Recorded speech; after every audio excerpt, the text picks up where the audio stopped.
গজ্জালী রাহমাতুল্লাহ আলাইহি তিনি বলেন, একটি ছেলে একটির মেয়ের প্রেমে আসক্ত হয়ে গেল। মেয়েটি একটি সফরে যাচ্ছিল। ছেলেটি যেই মতো শুনলেন কি, ছেলেটিও সেই মেয়ের পিছু করতে লাগলো। সে মেয়ের পিছুতে যেতে লাগলো। যাওয়ার পরে রাত অন্ধকার হয়ে যায়। সেখানে মেয়েরা থেমে রয়েছে, তাদের লোকেরা সেখানে থেমে রয়েছে। তখন চারিদিকে অন্ধকার অন্ধকার হয়ে আছে।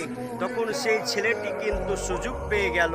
সুযোগ পাওয়ার পরে ছেলেটি সেই মেয়েটির কাছে যাওয়ার পরে বলে, আমি তোমায় ভীষণ ভালোবাসি, আমি তোমার প্রেমে আসক্ত হয়ে আছি, আমি তোমাকে ভালোবাসতে চাই। তখন ছেলেটিকে মেয়েটি বললেন, তুমি দেখো কেউ তো জেগে নেই, আমাদেরকে তো কেউ দেখে নাই। তখন ছেলেটি দেখতে লাগলেন, যে চতুর্দিকে দেখলেন তাকিয়ে তিনি, কোথাও কেউ জেগে নাই।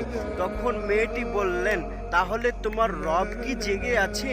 তখন ছেলেটি একটু ভাবতে লাগলো কি, আমার রব তো জেগে রয়েছে।